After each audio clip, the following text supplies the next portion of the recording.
Hey, I'm Scott, And I'm Charity. and we're pastors of Saint City, a church outside of St. Louis. We've been together over 15 years And we've been through a lot. and are going through a lot. We failed and succeeded, We've flown and we've fallen. and we've lived a whole lot of life along the way. We've worked together more than 15 years in marriage, in ministry, business, and parenting. And did I mention we have 4 kids, 9 and under?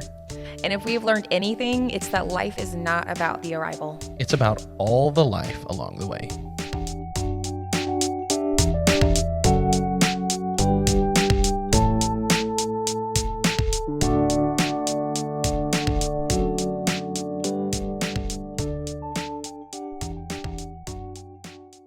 Hey, how's it going? Hey, how's it going with you? It's good to see you here on the podcast this morning, Charity. He's being sarcastic because I was like 5 minutes late. Welcome to the podcast. Yeah. We're excited that you joined us, and if you're listening to this today, I can tell you this is going to be a special edition of the podcast because we're going to be talking about arguments that we've had and issues that we've had and how to fight fair. Yeah. So there's a lot of stories we have to Well, fighting fair is something that we're going to use as what we should do with examples of how We've done it wrong. did it wrong. Yeah, and it's also really important. Lack of outward conflict does not equate peace in a marriage. It's really easy to detach and to stuff and to not bring things up to try to avoid conflict, but that does not mean that there's peace and health.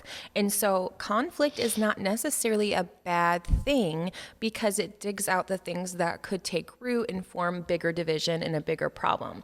What is a bad thing is not fighting fair, taking bad shots, that sort of thing. And so it's just like if you're in a sport or you're boxing or MMA, which we used to love to watch. I still secretly do. He does. I'm not into it anymore. All my guys are gone. They got old. Yeah. But it's important to have boundaries, like a ring. And it's also important to have rules. Well, there's not necessarily one right way to resolve conflict, but there are definitely some mindsets, some words, some attitudes, and some things that should be avoided. Yeah, there's definitely a lot of wrong that if you avoid, you'll be in the right direction. Yeah, well, I think that we need to teach from this topic like professors who know it very well. Oh, we know it really well. Because those who don't do teach and those who don't teach PE, right? I told you that. That's funny. I know, it is funny. Because you wanted to be a PE teacher. I did because it just sounds like awesome. Like who can't handle like pickleball and kickball and Wearing shorts all the time. trying to get the school to run laps around the gym or run their first mile around a track and watch them all like hack a lung up. I think that would be so fun. Okay. Yeah. So we've never really had any trouble in our marriage where we've had to resolve conflict. So we're going to go at this from a perspective of hypothetical situations. Okay. Honest, we literally one of our stories is from last night. So that kind of tells you where we are in our conflict resolution. Well, if you can't tell, I have a little bit of a cold, and it is not the Rona. Everyone was tested in the house. It's a cold. And this happens around springtime because our family has a few things that nature doesn't agree with. We don't do well in the sun.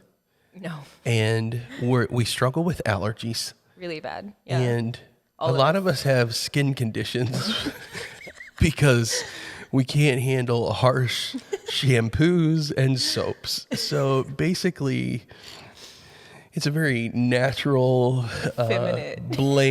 bland, plain, soapy and suntan lotiony experience for us. But yeah, so I have this cold, and last night, now remember, I think you need to specify. You don't have a cold, you have a man cold. There is a difference. she's saying that I'm a baby. A man cold is something that someone whines about, and I have to be honest, like, I don't think I whine too much. I think I whine just enough. Just enough. Just enough. But There's a threshold between cold and man cold. right, and the threshold is a little bit lower for men than it is for women. And it's okay, because if you have a loving wife, they understand and they respond gently and they care for you. But Yeah. when your entire household is dealing with the same thing, and your wife was dealing with it about 1 week ago and went through it like a trooper and didn't have any issues, when you start being like, I got the black lung pop, then they're like, you're pathetic. And I never no, you said don't. that. So last night I get home from work at about 11 o'clock at night. And not to toot my own horn, but I did 2 different jobs yesterday and got home late and I was tired. So I got into bed. And with this cold, I'm going to bed, and of course my nose is totally clogged up. But So let's rewind real once I quick. get into bed, I'm exhausted. But prior to you coming to bed, we were in the kitchen, right? Eating pizza. Yeah. Not you. You eat like lettuce, but I was eating pizza. But remember when we were about to go to bed, and like a good wife, I was like, hey, did you take all your medicine? And you say, yeah.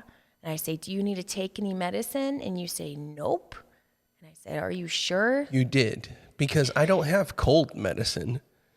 I have earthy homeopathic dissolving tablets that taste like flour that do nothing other than make me think they're doing something. Psychosomatic.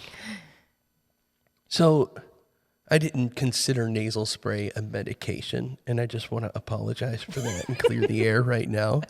So as I get into bed, I'm tired, and my wife has the nightlight on because she's reading a book from an amazing author, one of our mentors, about Journey to the Father. By Sunny and Becky Miser. It's And she's reading the book, and so the light's on, and I'm tired, and my eyes are closed. As a matter of fact, I'm trying to fall asleep, but I can't because I can't breathe.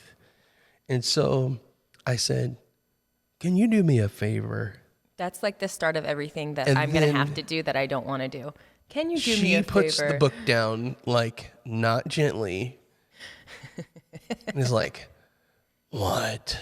I said, can you get me the nasal spray? And she was like, seriously? And I said, no, it's okay. It's okay. I'll be fine. And then I'm over there, like, trying to sniff my sinuses open and trying to, like, breathe with my mouth open. to like prove a point. But I think you were confident in that situation that, like, because I said, don't worry about it, that I didn't need it. So you by no means were going to get up and get it. After I said, no, that's okay. You said, you can't get up and get it? And I said, I'm attached to my hose. I use a CPAP machine. So I had my mask on. And I said, I'm attached to my hose and I'm tired. And And I said, well, you can just take it off. You take it off when you want to go get a snack. well, okay. So you're seeing how my wife is low blowing. Okay. This is an example of what you're not She supposed still to do. thinks it's hilarious today. So we're getting to what happened. So basically, And I think I said, like, she's getting done reading the book. It's probably like 10 minutes. 10 minutes go by. And she said something. And I said, well, you're just laying there reading your book. It'd be nice if you would just go get the nasal spray for your husband who just finished working 2 jobs. And then you were like, and you, like, threw the covers off and you went to where I thought was in the kitchen where this nice new nasal spray was that I had bought a few days before. But instead, you go into the side table in the living room and you grab this wonky, gross nasal spray thing that our sick children have been blowing up in their nose, and you bring it to me. It doesn't even squirt. And then as you bring it back in, okay, you kind of throw it at me. I did not throw it at you. You threw the I nasal tossed spray. it towards you. If it would have been like a cookie, you'd have been like, thanks, babe. Because it was nasal spray. You're like, you threw it. So listen, here's what happened. She tossed it hard. and it hit me, and I thought, Like in your hip, man, not in the like, face. I don't understand, like, why she would do that, because I'm in a lovey mood, and I just thought she would be gentle and she would be nice, and she would maybe be embarrassed that she didn't do it the first time that I asked, but instead she was just mad. You're laying And I it on looked at it, so and thick. this one does not spray. This nasal dropper does not spray. It drops like an eyedropper. So I sit there in bed and I turn my head upside down and I drop nasal spray into my nose and I sniff it into each sinus, and it give me a Drowns you. sore throat, because nasal spray is not supposed to sit in the back of your throat all night the way that it does with its spray. And so I rolled over and I thought, And you said something, I forget what it was. You said something like, ugh, or something to let me know that you were displeased.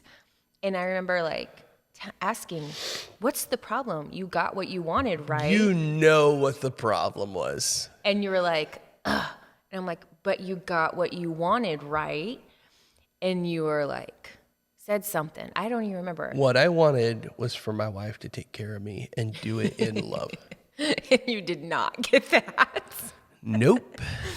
But that's what I was saying. As a matter of fact, I woke up this morning, and as I was getting ready for work, because I'm not feeling great, I took a shower in the dark. And you did say, "Are you okay? Do you have a headache or something?" I said, "No, I'm just trying to wake up slowly." But you know what? You never said you were sorry. I'm sorry.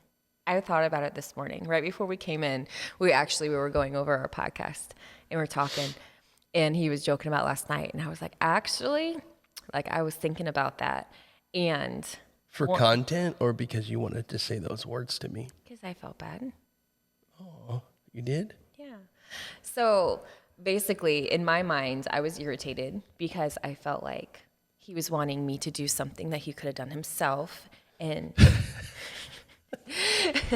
so I have an issue where we have different love languages, right? And so last night I was irritated because I did what he wanted, but he still wasn't happy. And I'm thinking, if he wasn't going to be happy, why did I have to get out of the warm bed if he's still not going to be happy with me either way? And I said, why are you mad? I did exactly what you wanted, right? And then I don't think you responded. And then I was really irritated because I did what you wanted. But if you look at marriage and relationships, it's very rarely about what it looks like it is. It's not nearly as often about the actual action. It's about the attitude and the heart behind the action. And so if we rewind a bit, Scott and I have different love languages. And if you haven't heard of the 5 love languages, I would really highly recommend it. It's a really easy read. It's on Audible. It's by Gary Chapman, I think. And it talks about how each person receives love in a different way, depending on their personality type, their background, their experience, their context for relationships. And it allows you to go through and figure out what your love language is. So there is acts of service, there's quality time, there's physical touch, there's words of affirmation, and there's gifts. And if I have gifts as my primary love language, then whenever I'm with somebody, I'm going to try to show love in the language that I receive love. And that can not always help, because if his love language is physical touch and I'm just constantly trying to like do little things, like bring him little things all the time, he's going to be like, hey, these shirts are awesome and I like these shoes, but like, why are you so distant? Why don't you love me no more? And so it's important to know that fighting itself is not unfair. no. And fighting itself is not always an unhealthy thing, because Right. in a relationship, you have to work through things. I think that sometimes in some situations, a sign of unhealth is the fact that there never is conflict that is discussed, because it's showing that people almost have given up. They don't care. But whenever you do fight fair, it's important to know when you're in a marriage or whenever, you know, a family member or a boss, But especially in a relationship that's intimate, it's important to know that person and to know, how they receive things, because how they receive love is going to be very indicative on how they receive criticism, on how they receive feedback. And you can technically do everything right and still be in the wrong. So last night, like, my actions in my head, I could have very been justified in explaining my side of the story and been like, well, I asked him if he took his medicine and he didn't, and then we went in bed, and then he wanted me to get it and got mad, and I got it anyway, and he was just mad. And this morning you said all those things, didn't you? And it sounds like, well, I did everything right. But if you look at the deeper picture, and so Scott's love language is acts of service. That's one of his love languages. And so he likes being taken care of because it makes him feel like he's being considered. And so for him, it isn't just me doing something for him. It's like the heart behind me doing something. Yeah. And so if I do something and he knows that I have a bad attitude in it, it like nullifies the whole thing. It's like when you want to kiss from somebody. I really struggle with hesitate. allowing you to have negative emotions. Yes, you do. And so it's true. I mean, if we're going to be transparent. And so what I do is, in not allowing you to have negative emotions, I don't approve of like a full scale of interaction with you. And so it's a full scale of negative. Well, it's not that it's all negative. It's just, if we're not able to be ourselves completely around each other, then there's something out of balance. So last night, I know that I was in opposition to Scripture because I went to sleep and I was angry and hurt and upset. And Ephesians 4:26 says, "Be angry and don't sin. Do not let the sun go down on your anger." And I know that happened. Now this morning, and you know this, I have a way of going to bed angry and I wake up because it's a new day and I'm usually not angry. So unless I have one of us have a dream about something bad that one of us had done and like we woke up and you're just still mad at the other person That because happens. of a dream. I know that and I don't know if it's a gift or just something that happens. When I wake up, things are always better. It's like another day for me. And so sometimes when things are bad, I just know that if I go to bed tomorrow, it will be better. Yeah, and it's because you have an easier time compartmentalizing things than I do. So for me, I kind of, everything's in one bucket. And for you, I think that you've always been used to juggling a lot of different things. And so in order to be able to focus on what you need to focus on, you have to push everything else out into their own buckets. And so whenever you're doing work, you have to think, okay, I have to do this at home, but I'm going to push this in that own bucket. If you're doing church, you have to think, oh, I have all these jobs to get done for my business, but I can't think about that. So you compartmentalize, which is a great coping mechanism for you. When you're in a relationship, however, that can cause tension because my personality type is I feel if there's tension, like major distance, and it drives me crazy. Like I can't sleep. Let's just talk about it. Well, so do we fight fair now? I think we're always moving towards fighting fair. I think that no one's perfect, but I do think there are some hard lines that we have drawn in the sand. And we are doing a more healthy job at fighting fair than we used to. Well, and I think also we know those boundaries. And so whenever my mind goes like, I want to say something or act a certain way, even if I do it, there's that check in my spirit like, okay, I know I shouldn't have done that, even if it was here's the thing. Technically true what I was saying. If you're in a relationship or a marriage and you're not fighting fair, we want to let you know that there's hope. Oh, yeah. Because as long as you begin to work on this together and you respect the boundaries of what fair arguments, fair disagreements, and fair possibly fighting is, you can begin to kind of peel the layers back on why this is happening and why you go to the level of low blow so quickly. It's defensive. Yeah. Yeah. So last night, all that happened, we ended up going to bed. And this morning, I think you had just left because you got up early to start your business work before you came to do podcast stuff. And I was thinking, and I know it was God because it was just this check in my spirit, like, he didn't just want you to get the nasal spray. He just wanted to feel like you were loving him because he had been doing a lot of stuff and he wasn't feeling great. And he's a man, so he had a man cold. And he just wanted to feel like you were taking care of him. And that's how, and I know that you receive love by acts of service. Like, I know that. Just hearing you say it like that, like I have warm fuzzies on the inside. I just like even hearing it and then knowing that you know that, because I'm like, man, like she loves me so well. And so I had a check in my spirit, and I was thinking, I need to tell him I'm sorry, because it wasn't just me getting up and getting nose spray, which in all honesty is like, come on, wives, like, that's not a big deal. Just get up and get the nose spray.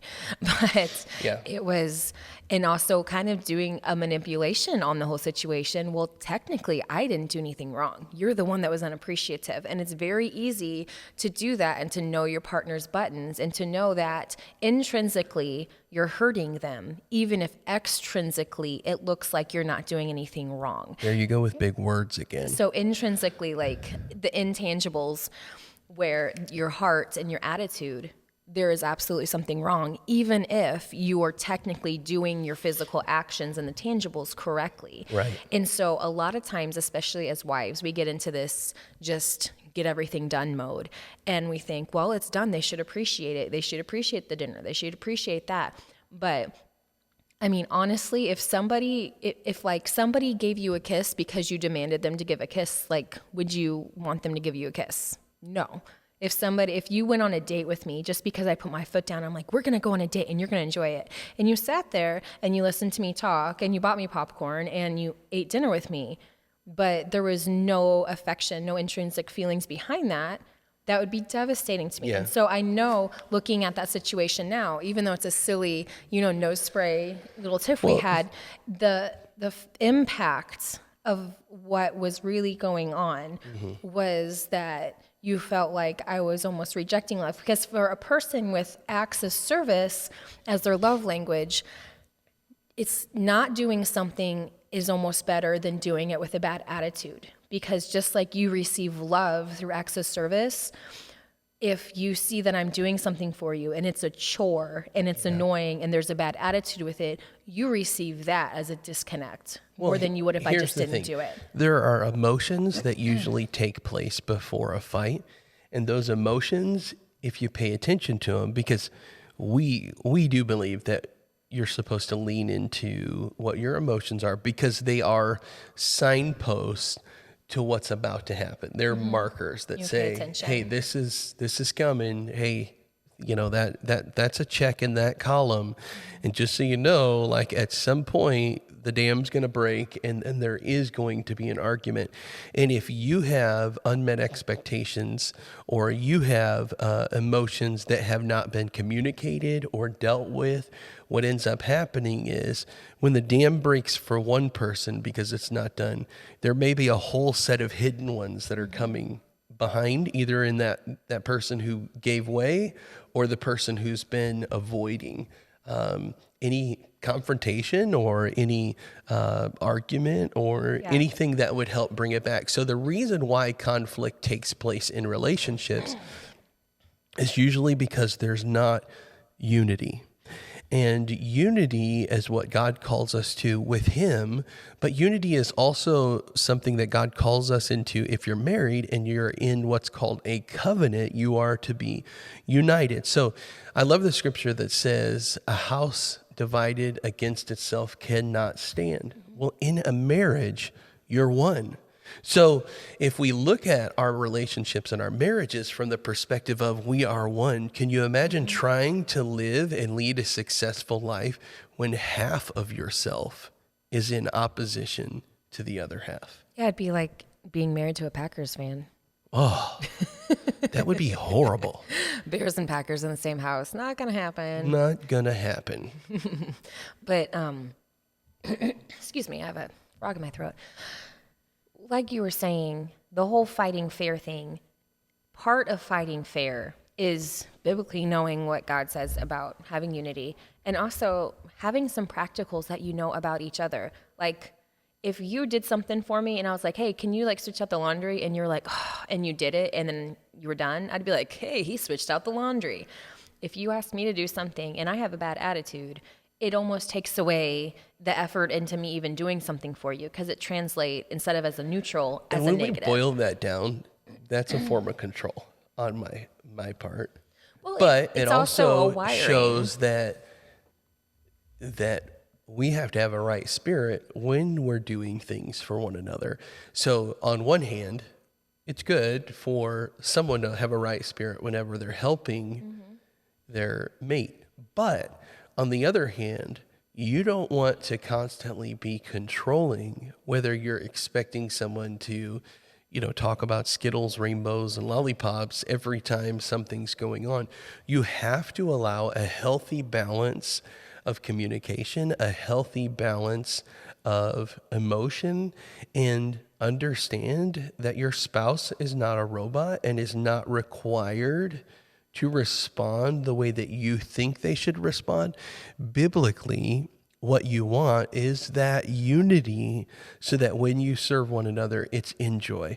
The issue is that we're both imperfect people. Yeah. And when you put two imperfect people together to create one person, You have conflict. you get some issues because that oneness that we have is not perfect in and of itself. Yeah. This side of heaven, it's never going to be perfect. And it's a prime example of how much we need God to be the center of our relationships, because naturally, when our feelings get hurt, we don't fight fair, Right. right? So what's an example? I feel like we picked on you about the nasal spray. Well- What's an example for me where I've just totally ran the car into the ditch? Well, there's a couple of things that we've always had in our marriage that we don't talk about it. So as far as fighting fair goes, like, we don't say the D word. We don't say divorce ever, right. period. Because we both have a covenant with each other that no matter what, that is not going to happen. Right. Obviously Scott could go crazy tomorrow and be like, I'm going to divorce you. But as far as resolving conflict, I can't control that, but I can control the way that we interact and have conflict. And so one thing we do not say, and we don't even bring up, is divorce. I think that you talked about sending me away one time, like when it was really before we had really learned this whole marriage thing. Yeah. But there's never been the divorce. There's never been separate. There's nothing like that. Even It's if almost like in the 40s, like having a child. Like, I'm going to send you away to have your child in Arkansas. And when you come back, you'll be, like it never happened. Yeah. That's so wrong. I was going to send you away. I don't even remember this. Yeah, don't bring it up. Holy Okay. cow. It must have been bad if I said I'm going to send you away. So that's one. The other one is, I know that he's done things in the past and I've done things in the past, and we've offered forgiveness and we've walked through that. If I'm not able to totally forgive, I'm going to hold on to that bitterness. And every single time he does anything, I'm going to view that through the lens of hurt from that thing I didn't forgive. So we have to be willing to forgive, to let go, and we cannot bring up the past. Now, I'm not talking about something you're still working through, like, hey, 6 months ago you said you were going to make this change and now you're not. Oh, the past is in the past, like Rafiki. Yeah, but it's not. But it's not in the because it's past. not resolved. But Right. we're talking about things that have been worked through, that are resolved. It's not fair for me to bring up something that we struggled with before that we've already walked through. That's a low blow. So we know that we don't do that. And if one of us, And the unique position we're in is that in order to use our stories and our testimony to help other people, we do talk about them. Right. But we have to do it in a grace-filled, Christ-centered way when we do it. Because some stories that we talk about are, when we hear ourselves tell them, they're difficult to hear Yeah. about yourself. But if used and told the right way, it can continue to bring healing and restoration. And the more that God can get glory and there can be purpose in what we went through, the more that it helps us heal. Don't you agree? right. Yeah. Yeah, absolutely. So thanks for providing us this therapy this morning. It's a lot cheaper than regular therapy. Right. So those are two things that we know. Those are just, you don't do that. And so we don't talk about divorce and separation. It's not an option. We don't bring up things that have already been healed from the past because, God Jesus tells us to forgive others as we want to be forgiven. And so by doing that, we're basically negating the power of the cross by like, you know what, like God can forgive you, but I just can't forgive you for that. Unforgiveness is actually, it says it's demonic in the scripture, and It's in opposition to everything Jesus showed us. Right. It's a counterfeit to forgiveness. And so that's really, really, really important. And if that's something that you're having a hard time, we would both recommend like reach out to your church or your pastors and counselors, because it's just something that's so important to be able to move forward and not look at every single thing your spouse does. And we through would the lens of recommend that a hurt. great book by John Bevere called The Bait of Satan. Yeah. And it's about unforgiveness. It's about things that we go through that actually will hold us back from everything that God has promised us in this life if we follow him, based upon things that we don't resolve. Yeah. Yeah. So another thing that we don't do is we don't do the whole comparison thing. Like, I'm not going to look at Scott and be like, oh, I just wish you were like Joe. Why can't you be like Well, Sally's if Joe husband, was Arnold Joe? Schwarzenegger, maybe, but no, I'm just playing. Like, we don't do that, because it's obviously, comparison is the thief of all joy. And we wouldn't want it's- Joe to look bad. And it's just not fair. It's, Right. And there's things that you can say that you can't ever take back.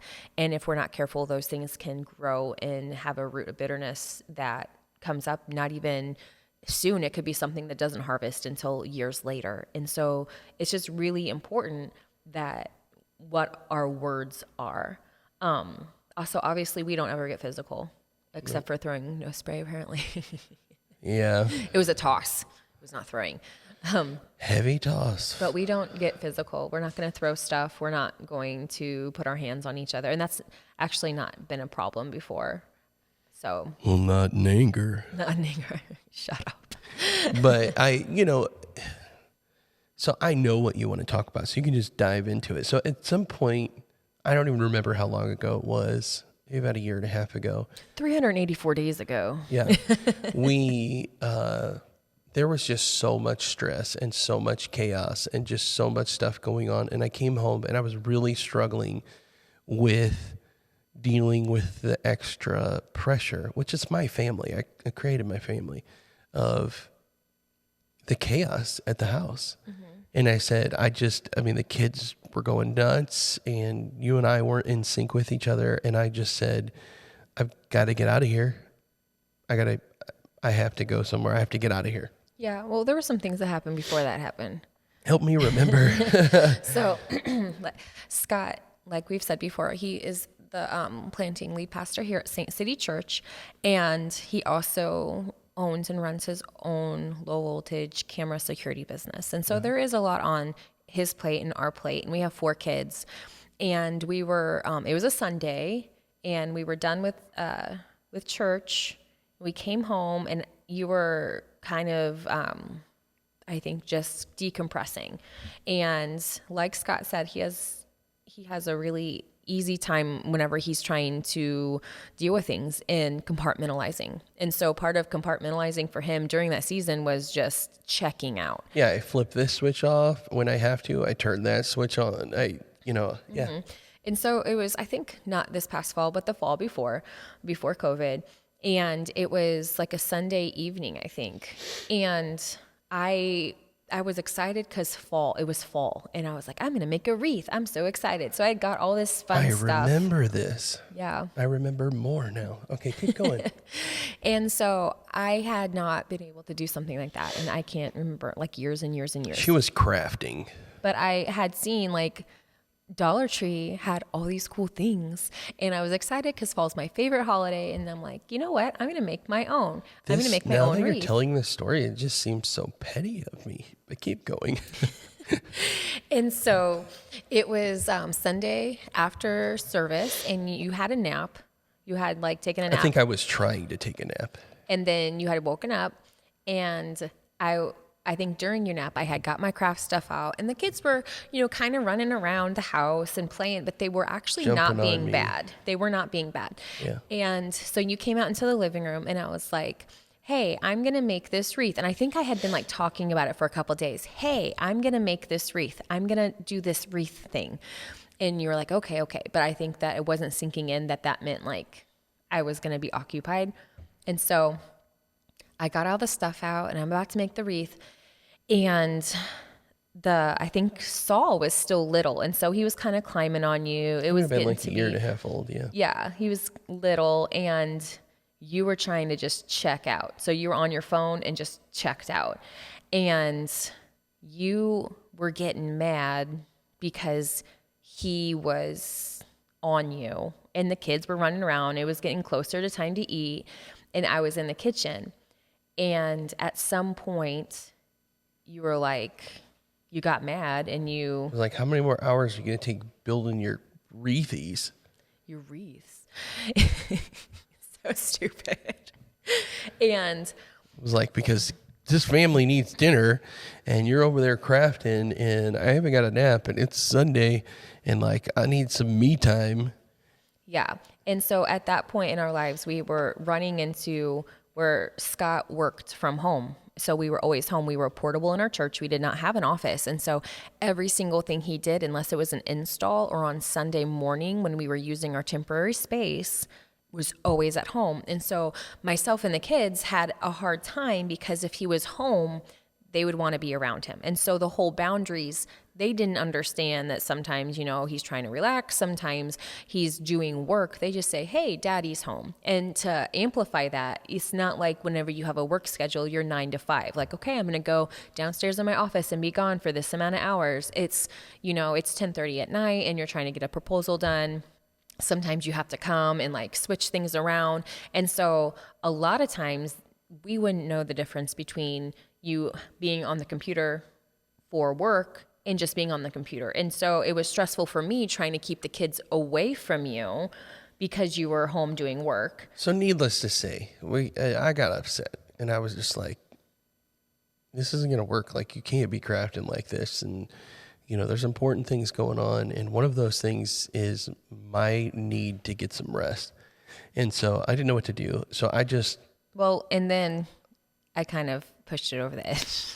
I don't remember. You were saying that and you were like implying I was wasting time by doing that and that I need to be spending my time doing other things and getting dinner ready.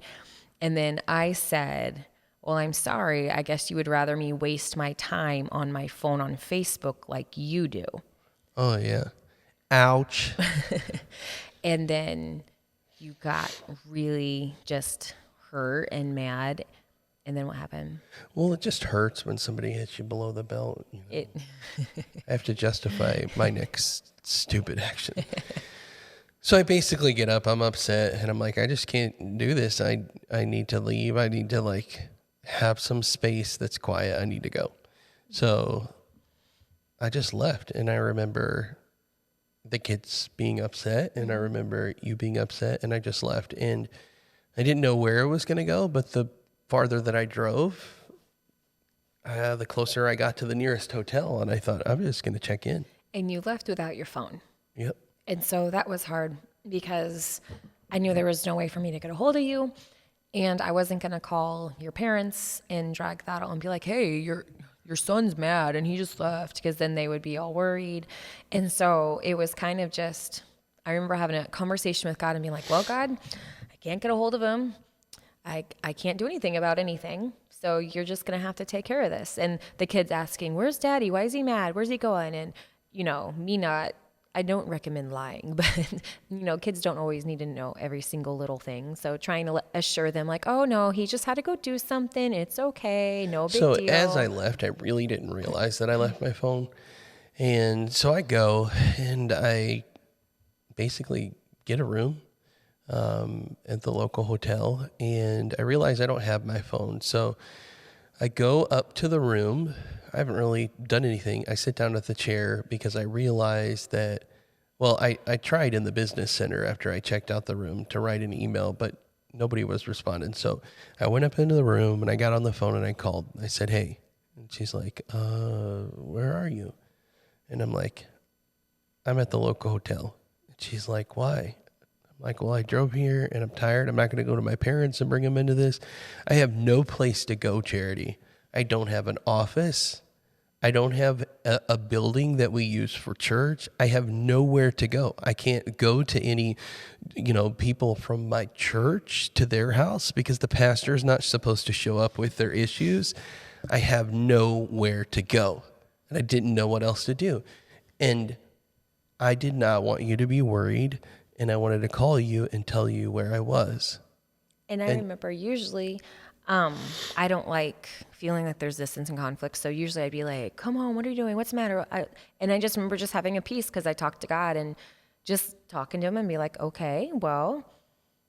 And I said, and I don't even want to be here. I just needed to go somewhere so that I could have peace, like just to have a break, just to get away from the chaos. There's no place for me to go. And I said, I don't want to be here. And you said, you don't want to be there? I said, no, I want to be home, but I just want peace. Like I want to be able to relax. Like I want to have the ability to like breathe and things to be not so crazy and stressful. And you said, you want to come home? I said, yeah. And you're like, well, you could come home. And I said, well, I don't know if they're going to give me my money back. And you said, well, just go ask them. So all I did was sit down at the chair in the room, use the phone. This is pre-COVID. I'm sure now they would charge you no matter what if you like touch the door handle. But I went back to the counter. I said, look, I actually don't end up needing a place to stay. Is there any way that I can cancel my room? And they were like, well, you've been here for 10 minutes. So they were kind of wondering what I went up to the room and did. So they're like, we'll send a manager up to the room and check the room. And so they sent the manager up to the room. They checked it, came back down and said, yeah, you're all set. So we'll just put that back on your card. And I drove home. Mm-hmm. And so for me, I do not like whenever he leaves. And so Scott, he can compartmentalize, and so he can reset his brain if he gets out of the environment that the conflict's happening.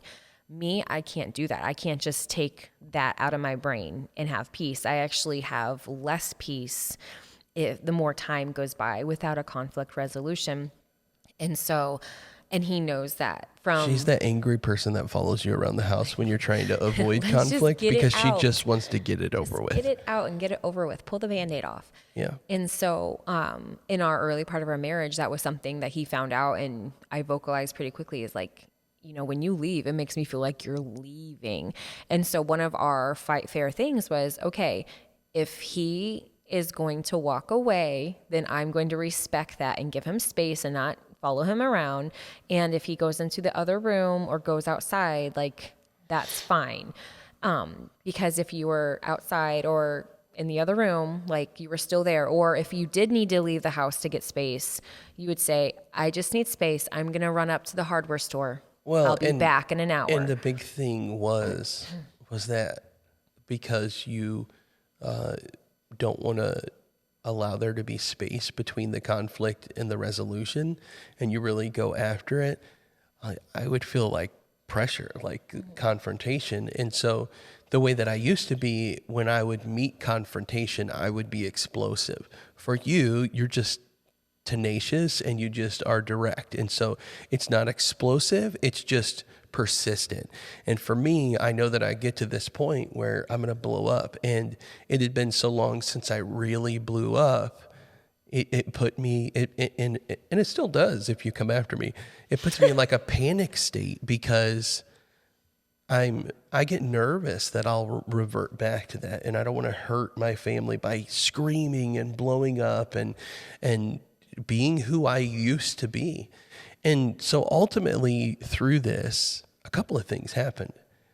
One was I came home and I was exhausted and drained and depressed. And I reached out to one of our overseers, probably more than one, because you're all about me getting a hold of more than one. Being healthy. And basically said, we're gonna go to counseling. And so I agreed to go to counseling.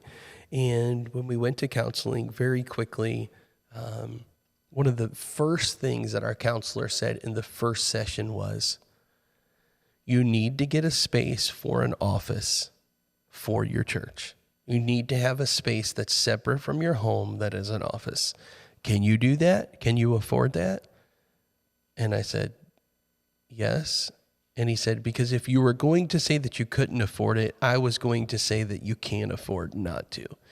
And within about a week, we found a space that didn't necessarily just afford us to be able to like leave the house and go to it, but that when there was work, that there was clean breakaway from, you know, the extraness that happens with having 4 young kids. And what it did was it provided a relief of pressure during the time that we're together and having family time, or we're just together as a married couple.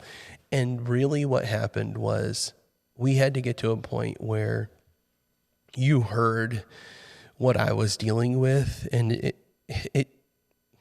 I didn't handle it the best way. However, my heart behind it was I'm trying to find peace in the middle of our busyness. And of course, I interpreted the whole thing as you're totally detached from the family.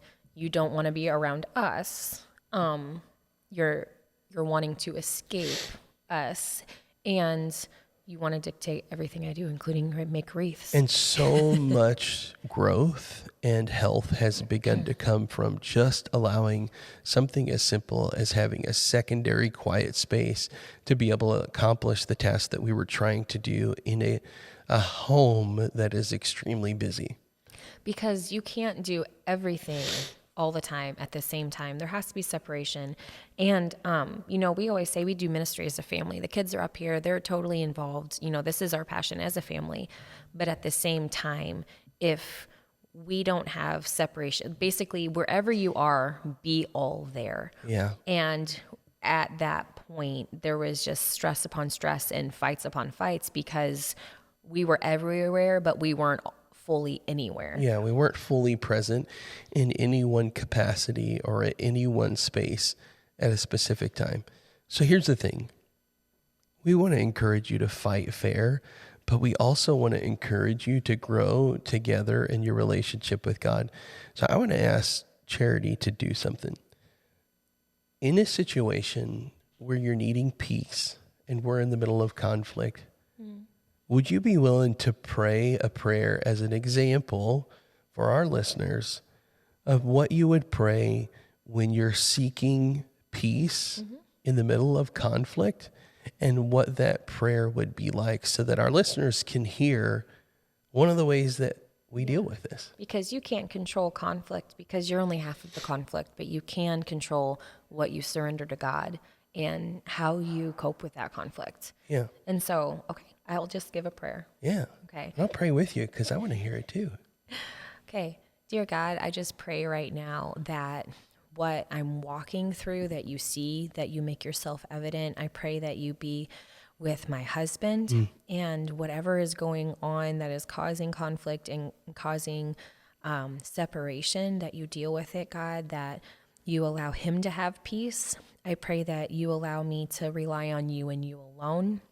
And I pray that the atmosphere of our house doesn't reflect conflict for our kids, but reflects you. I pray that you open my eyes to things through your vision and not out of my offense. And I pray that you just bring about opportunity for us to get over what we're going through. And I pray that you allow there to be healing, God. And I pray against the plans of the enemy to steal, kill, and destroy my relationship with my husband. And I pray, God, that you allow me to lean into you and be okay with whatever it is that's going on, because you are God of all of it and you are good regardless. I pray you allow us to have good sleep. I pray that you allow me to think clearly and act out of love. And I pray that you just put favor on everything that's going on. In Jesus' name, amen. Amen. Well, that's a good prayer. So that's when I pray a lot. Yeah. And a lot of times I'll pray for peace whenever we're in conflict, because it's really easy. If, everyone knows if you're in conflict, you run it in your mind all the time. It's like constantly, so you can justify your behavior, right? And if you run it in your head enough, you can justify it. And so I have to pray for peace. Like running a conflict in my mind, especially when we're not on the same page, is not going to change anything. It's just going to make me feel more volatile to you whenever those subjects do come up. And so a big thing for me is just praying, okay, God, I can't do anything. I can't make anything happen. I can't make anything work. you can. So will you please be in the situation, and will you please make sure my heart is right and give me peace? And I can't tell you how many times I've prayed that prayer, and within 15 minutes you call and you say, hey, I'm sorry about A, B, or C, or I know this and I know I wasn't listening. And it's literally just confirmation of like God sees it, and things that I don't think you're so dug in that, or maybe you didn't even notice something that you did that was offensive, that yes, you do. And yes, your heart is there, but we're all just imperfect. And yes. And a lot of times when I say that prayer, there's things that come to my mind, like last night where, okay, Charity, like, what did you have to do with this? A fight is very rarely one-sided. God was probably speaking like, Charity, I think you threw you tossed the nasal spray a little heavily. Yeah. And you hurt your husband's feelings. Now roll over and snuggle his back because he rolled away from you. But yeah, that is a constant and a consistent prayer. And I think that it's necessary. And, a prayer doesn't have to be a long, written out, formal thing. Sometimes the most effective prayers are the ones that are just really directing God. I can't change the situation. Will you please open our eyes? Will you please give us peace and fix it? And a lot of times that's what the prayer is. And that's all God needs is communication. And so it's important whatever you're feeling, you don't need to like run it over in your mind or just like word diarrhea all over your husband, like word vomit, where it's just constantly negative, negative, negative. And it doesn't need to be something where you pick up the phone and you're calling your best friend or a relative. No, like the first person you should be going to a conflict with is God, period. Yeah, that's a big thing. And so, well, that when it comes to fighting fair, we're still learning, we're still growing, and we're still in process. Yeah. And as we do grow, there's more things that we are able to implement for boundaries. Like the more you know me, the more I know you, the more time we have behind us, the more we're aware of how our actions affect each other. And so it's not always just the physical, well, I didn't say that. Okay, but let's be honest. Let's self-evaluate. What did you mean? Because we've been together long enough that you know what I'm saying, even if it's not the words that I'm saying. And we go together like peas and carrots. Like peas and carrots, Janae. So listen, we want to thank you for checking out this week's version of the podcast. And we want to say, fight fair. Yes. Because fight fair. It's not always easy to figure out how to resolve the conflict, especially when you're not fighting fair. But there's a whole lot that we've been going through and that we'll continue to go through. We want to thank you for joining us on this week's podcast and tracking with us. We hope to see you next time. Yeah. Have an awesome time.